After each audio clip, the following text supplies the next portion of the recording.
All right, ladies and gents, welcome. I think we are live. Let me adjust the camera here.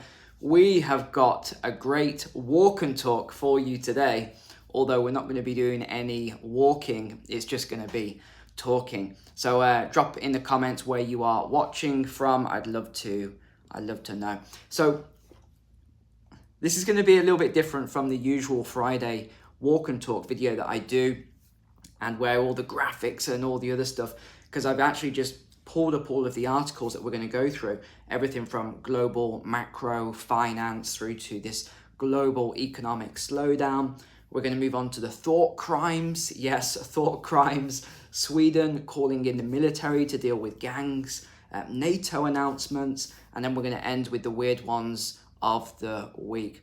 Great, we got people from all over the world watching today. That's awesome. Okay, that's fantastic. Great. So we'll start with the first article then. And what I'm doing, I've just got everything on my laptop here.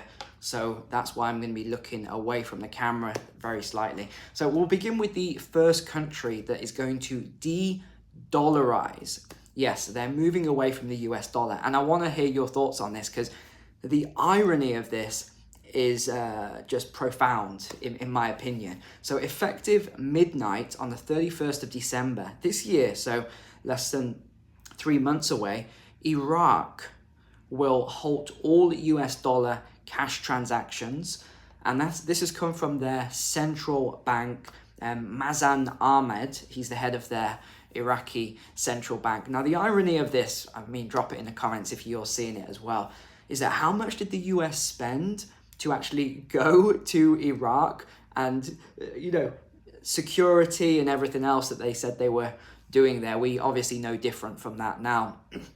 But how much did they spend setting up that central bank, right? Someone said Iraq, who cares? Let me tell you why we should all care. I am reading the comments as we go here. Because the more countries that de-dollarize from the US dollar and refuse to use it, the worse it gets for people in the US, the worse it gets for inflation, and the stronger it becomes for the BRICS nations. So when you actually have de-dollarization, it accelerates things and it compounds things, and things that wouldn't have come together as quickly begin to come together more quickly. So why are they doing this then?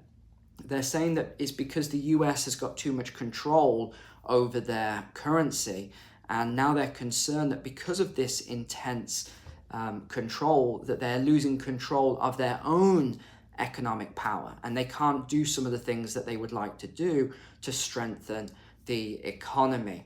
And the other problem they've said is that they've got $100 billion in US banks. So these are as reserves in US banks, and they can't access these dollars because the US is now refusing, and again, I'm reading the article here, they're refusing to give them their dollars. Why? I'm not exactly sure, but it sounds very unusual that this is going on. So the Iraq now has said that they want to move away from the US, and they want to move closer.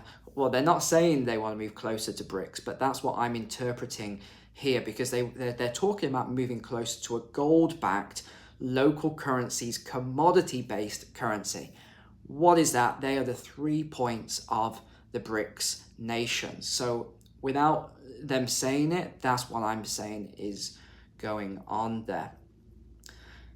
And I think it'll probably strengthen Iraq actually to make that move, but we'll have to see. Let's move on to the second article then that links in with all of this. And this is the central banks around the world buying gold at a rapid rate. So they just added another 77 tons in August, because remember, we're always at least a month behind with data. So as of August, they added 77 tons of gold to their reserve. And this is China, Poland, Uzbekistan as notable buyers here. China, Uzbekistan, we know why. That's quite obvious because the BRICS alignment. Poland is an unusual one. When I saw that, I did think, I'm going to have to look into that a little bit more. And I think it's because Poland is, and if you understand the economy, the Polish economy, they really are a powerhouse in terms of workers. So Polish people, I've had Polish people work for me in different regards, and they've always been very focused, very motivated, very hard workers. So I think that's one of the strengths of the country, as well as the size of their economy as well. And I think you're going to see a much stronger Poland as we go forward in the future, a much, much stronger Poland. So maybe they are preparing for something, maybe they're seeing something that other EU countries aren't seeing. We know that they've refused now there's a massive argument between Ukraine and Poland at the moment, Zelensky and the Polish PM. There's been a massive argument there. If you haven't, I don't think I've covered it, so hopefully you've seen it elsewhere.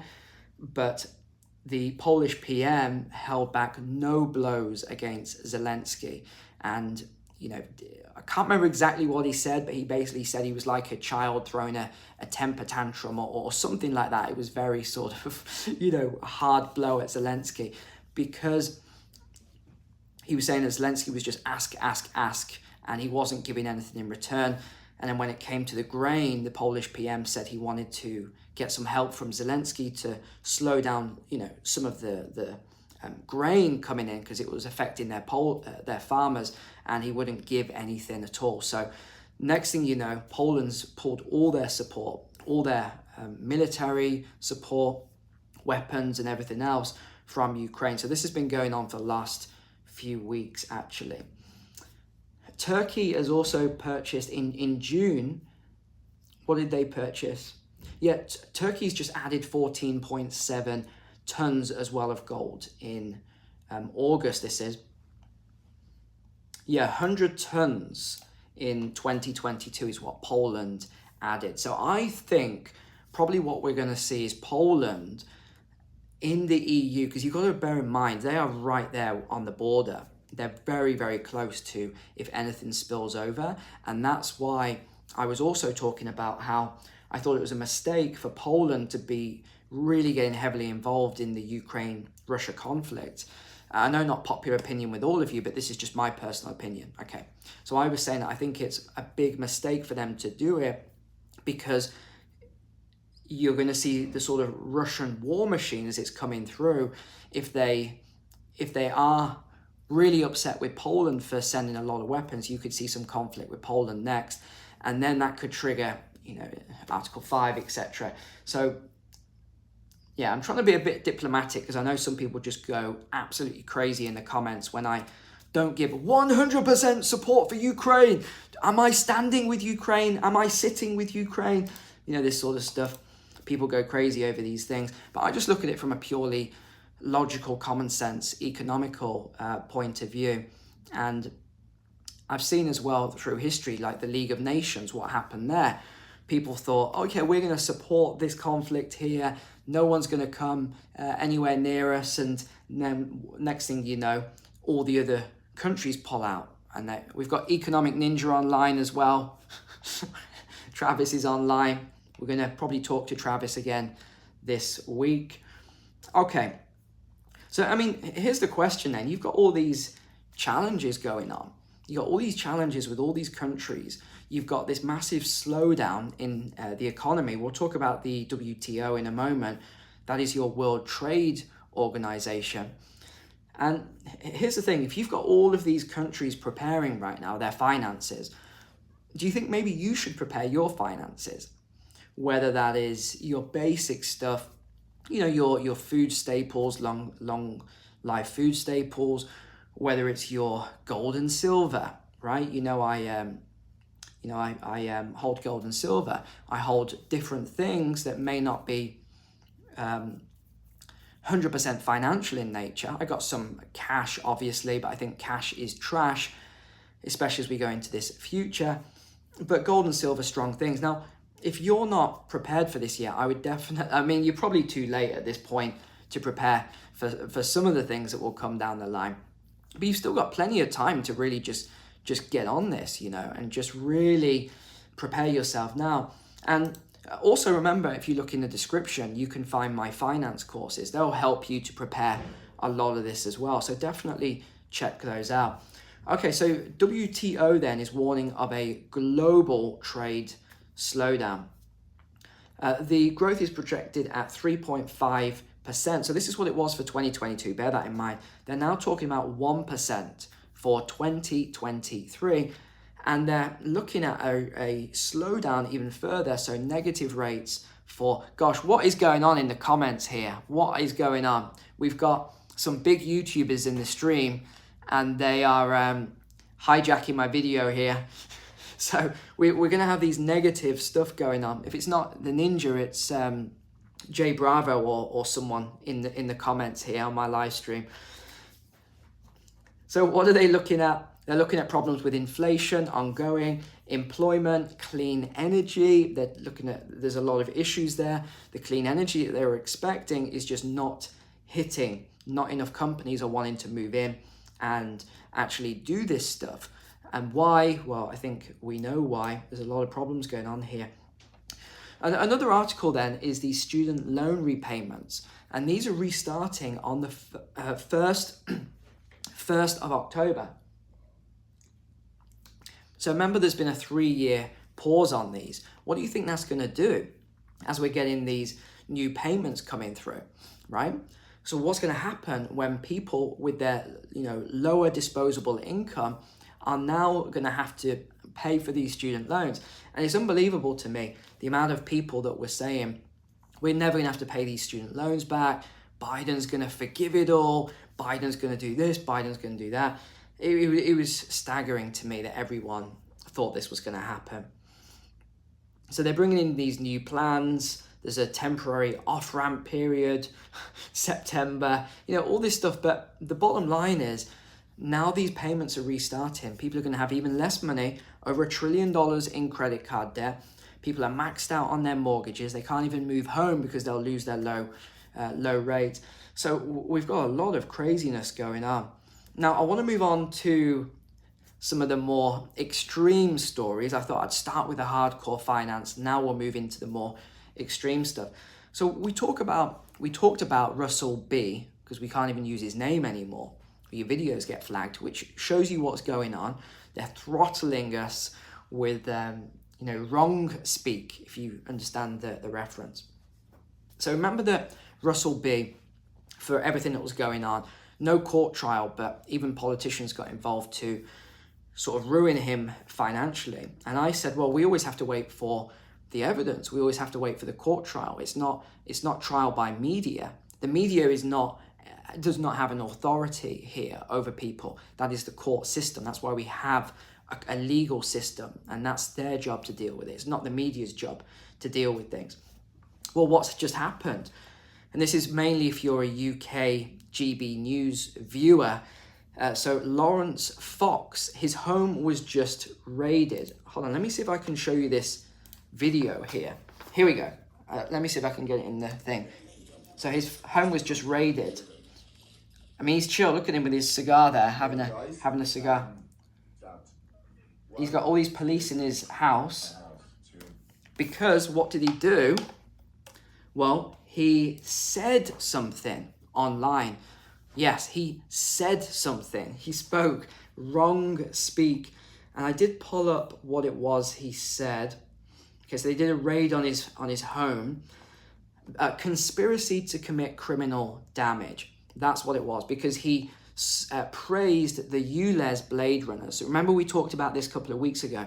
ULEZ, ultra low emission zone, I think that stands for, in London. Massive scam to grab everyone's money. I'm happy to say it. No one's going to raid me right now because I'm not even in the UK, but I'm happy to say it as well. So he, and it was on the Rumble platform that he talked about this. And he said he supports them, he encourages them. And he says, I would happily tear down every camera as well. I'll be there with an angle grinder. Okay, so obviously, I don't think he meant literally he would be there and he owns an angle grinder. But what happened was the police turned up at his house to search for an angle grinder. Yes. So they took what he said and I'm trying not to laugh here. And it's obviously a clown show. It's obvious. He's a political commentator. So they turn up to find they're searching for an angle grinder so that they can arrest him. So what was it? 13 police officers turned up at his house. When, if you have a serious crime committed, sometimes they don't even, remember last week's video I talked about how there's violent gangs going through shoplifting now and stealing from the shops, and they're armed with weapons, and it was something like 72%, if someone's got a better memory, what did I say it was? 72% of these crimes the police don't actually turn up for. Yeah, this guy says, oh, I support these ULEZ people, everything else, and he's got 13 police officers raiding his house. It's obvious, my friends. It's obvious. This is logic. This is common sense. They are trying to close down the opposition. So why do they do this then? Why do they send, say, a team of police to someone's house if they say something that's wrong speak? It's a very simple tactic, and it's more of a PSYOP, really. A PSYOP stands for psychological operations, something that we would use in the military, right? So what is the purpose of that? Well, it's to do it, and then it's to make it public so that everyone sees what's going on. Why in more extreme countries they do public executions, or why in the Dark Ages would they do a public hanging or things like that? The reason for that is because when other people see it, the authorities know, okay, and they used to make it compulsory, remember, for these small towns to sort of turn up for these public spectacles. They're doing it because it invokes fear in other people. And that's the exact reason they're doing it and making it public. So by him supporting the Blade Runners, they're setting an example of him, basically. And I want to move on to the next article, which is the USA. But this is on the same thread. So the article is FBI turning Trump supporters into terrorists. So there's a new abbreviation. It's called AGAAVE. And it's all to do with anyone. I mean, it's pretty crazy. I don't know what the purpose of this is. But to me, it seems as though there's certain groups in the US that have sort of weaponized in order to stop the opposition, right? I think at the moment they're very fearful of the next presidency, because what have you got? You've got Biden that's going to run again. You haven't really got much strength, people opposing him. Is he going to last another 4 years? I don't think he would, personally. I think he struggles to, struggles to do a lot of stuff. I don't think he's going to last another 4 years. So what does that mean? It means that someone else would go into power. I don't think people are going to, I'm pretty good at making calls on these things as well. Whether you like Trump or not is irrelevant to the sort of economics of it. I think he's probably he will run. I think he'll probably win, whether you like that or not. Okay, I'm not into my politics, so I don't really care. I'm more interested in economics, finance, statistics, and numbers. But I think this is why you're seeing a lot of these fear tactics at the moment, because they don't want certain people to win. Obviously, the media is all controlled and everything as well, and they don't want Trump to come back in. So this is all the stuff that we're seeing at the moment. So we're seeing these tactics, and the tactics are there, and they're designed to quash thoughts or being outspoken. So that's why they're making terrorist groups out of. I mean, we knew this was coming anyway. We knew it was coming. I remember when they called the Amish, they wanted to classify the Amish, or you might say Amish, as a terrorist group in 2020 because they wouldn't take the vax and stuff like that. And then they went after them in other ways with closing down farms and things like that. Obviously very nasty tactics that people use. Let's move on then to US government frames blockchain as criminal. This is a long article, so I won't go through it all, but you've got to think, why are they trying to do this? And it's because they want to launch their own CBDC. You've got FedNow, you've got all these other things going through. So this is a threat to their new system. So that's why they want to frame this blockchain as criminal, and they want to put all these things through, surveillance on transactions. It's pretty worrying stuff, actually. But I want to get into the next article then. And this is what I talked about around 2 years ago now. And I said, and actually I was surprised by the pushback I got when I talked about this. And it was the amount of illegal migration into Sweden. And people said, oh, have a heart, have this. And I said, no, you misunderstand me. I'm pro-migration for where it benefits, because I think migration benefits countries. I really do believe that. But what doesn't benefit countries, and you can see this from history, you can see it from the Roman Empire, you can see all sorts, is where you have mass migration of single men that might go into a country, right? Some of these comments coming up are really strange, by the way. Anyway, so that's what I was talking about, and that you're probably going to see amongst those single men, you're probably going to see a lot of gang members. You could see some pretty serious people coming in under the pretense of being seeking asylum, right? Well, what's actually happened now is Sweden has become so bad. And I talked about this 2 years ago. I said, just wait until this happens. And I was really surprised by the pushback I got. Oh, what people use all the same words. Oh, racist, this, that. It's like, no. This is not racist. This is just logic. It's just common sense. I'm trying to help people and protect them and say, hey, you probably want to write to your MP. You probably want to do this. You want to speak out about it, because so many people are just being allowed in. You don't know who the people are. Again, I'm not against helping people, because I do that anyway. But what I'm against is having people come in who you just don't know who they are, because crime increases, you have all this other stuff that goes bad. So what's happened is the Swedish Prime Minister now has called in the military. Yes, not the police. The police, it says, and I'm quoting here, the police have been overrun by gang violence. They are no longer able to control the situation. Fact, that is the statement. So what have they said now then? They're calling in the military, and that the armed forces need to prepare to assist in order to control the gang violence.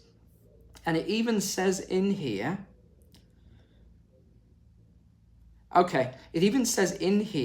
that they now admit, here's the word, that the root causes are unchecked migration, social economic disparities, which are exacerbated by recent gang network splintering. Okay, so the last one, but they're admitting what it actually is.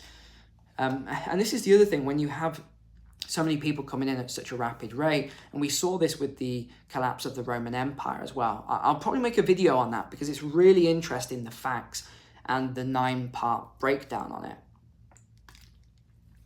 where it shows you actually what helped because those barbarian hordes, there was a lot of other things that happened with the Roman Empire, but another part of it was the mass migration, and the number of people coming in overtook the local populace, and they didn't have the same skill levels. And that's what we're seeing again, because they didn't have the same skill levels. Certain things started to collapse. Society was overwhelmed, etc. So we're seeing the same thing again. And honestly, don't be afraid to talk about these things. I'm talking about it openly on this platform, but people are now being fear tacticked into talking about these things. They're told, don't say it. You'll be called a racist. You'll be called uncaring. You'll be called all this. Okay, ignore it. This is, again, just a psyop. You need to speak out about these things.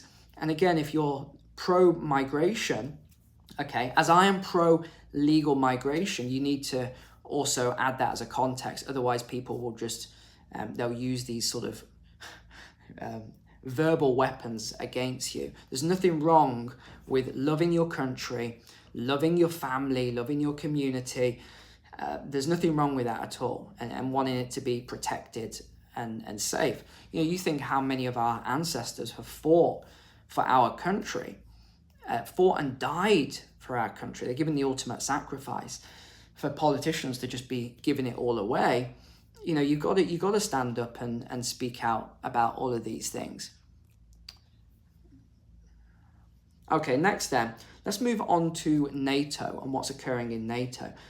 NATO Military Committee head urges increased arms production as the substantial aid to Ukraine depletes stockpiles, highlighting the need for higher production capacity despite prior military budget increases. So the headline here is that NATO has now become very short on weapons. And I thought it was interesting. I don't know which leader it was, but he spoke at a recent council. And I thought it was interesting that he actually admitted and said the truth of it. And he was saying what all of these countries have done, he said what we've all done is we've sent our old weapons that were expiring anyway, right? They were obsolete, they were old, the ammunition was getting old. And he said, that's easy. We all did that because it's easy, but now it's getting difficult, right? And he was trying to say, now it's getting difficult. We're not so sure if we want to continue helping. And I thought that was probably one of the most honest politicians I've seen in a long time when talking about all the weapons and everything else. But they're also saying that the rising ammunition prices, how on earth ammunition prices have doubled in the last 2 years, I'm not sure, but there it is. Okay, Putin has just signed a decree as well, so this is ongoing, to draft 130, excuse me, I've still lost my voice a little bit from last week. 130,000 men aged 18 to 27 for compulsory service from October 1st to December 31st. And this is in order to boost the personnel to 1.5 million. But these people won't be deployed to Ukraine, it says. But again, it always says this stuff. It says they won't be deployed to Ukraine. So-and-so, we're going to send humanitarian aid. We won't send weapons, right? Do you remember that? We're not going to send weapons. We're just sending humanitarian aid. Okay, now we're going to send weapons. But we're only going to send this basic stuff. We're not going to send, any tanks. We're not going to send any fighter jets, etc. Now it's tanks, now it's fighter jets. Now they're talking about sending troops. So this has been a new proposal to send troops into Ukraine as well. So I'm not going to get too much into the whole Ukraine thing because the subscriber count here is very split over Ukraine. So I'm not going to really get into that because I don't want to cause any arguments and division because we all have different views on it. But the bottom line is we're seeing a lot more conscription now from Russia. And Russia's actually bypassing a lot of the Western sanctions. I don't know if you're aware of this. So all of these sanctions that were supposed to come in, it's all being bypassed now anyway via the Yuan. And that's why China didn't want to get too heavily involved in it all. So they're actually bypassing it all by using the Yuan. Most of its oil exports is being done through Yuan. The price is almost $100 a barrel of oil at the moment. So that's another thing that's happening. It's strengthening the Russian economy. And we had Professor Richard Werner on just a couple of days ago. If you haven't seen that interview, definitely check it out. I thought it was a good interview, but I didn't realize it was that good. I mean, I just read your comments, and the comments were best interview, getting back, one of the best interviews I've seen all year, etc. So that was a couple of days ago on the channel. Definitely check that out.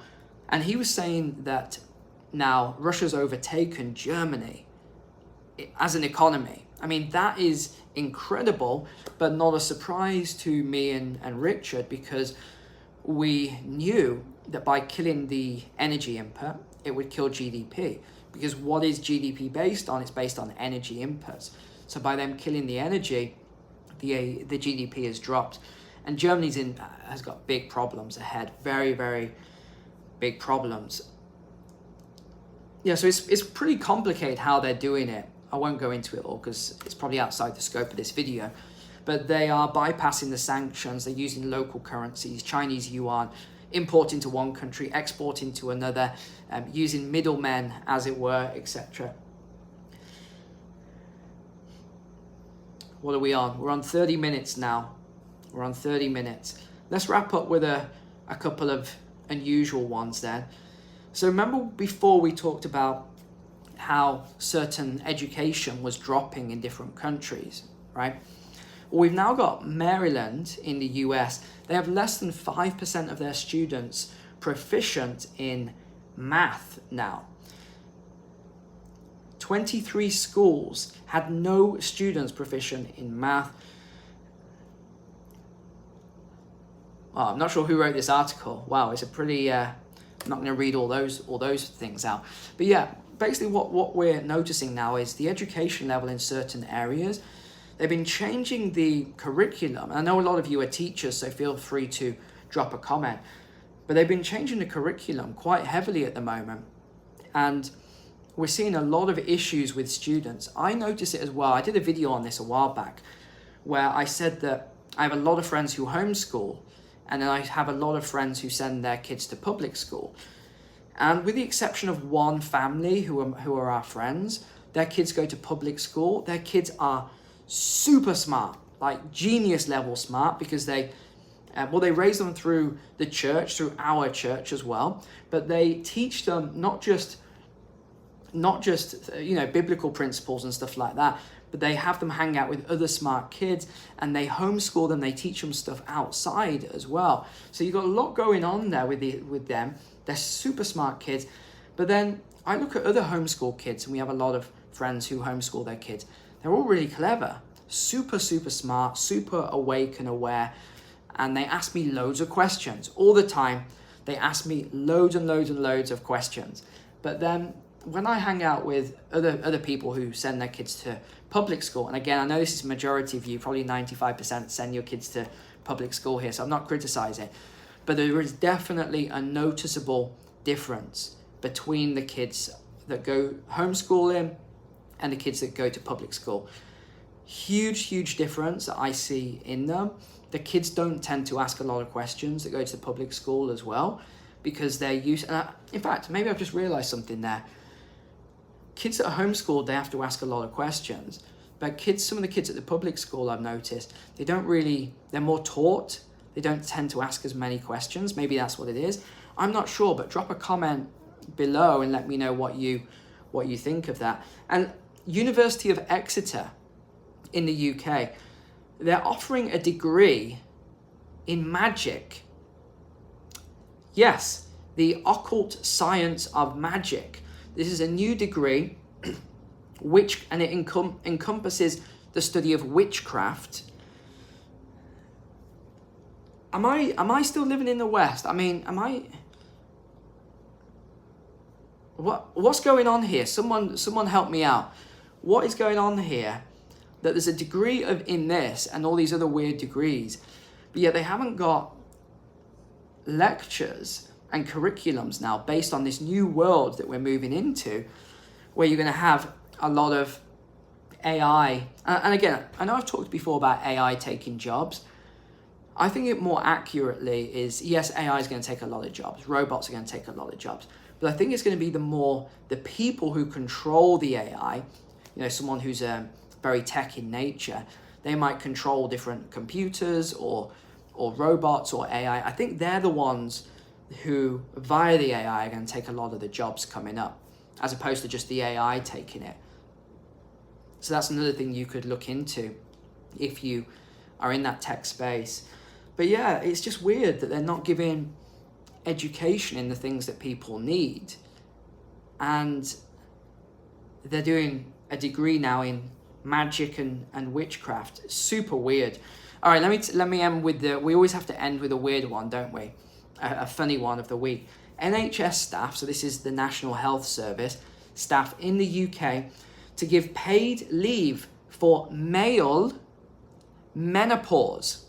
Yes, that's what it says here. The UK's East Midlands Ambulance Service offers a year of paid leave for male menopause.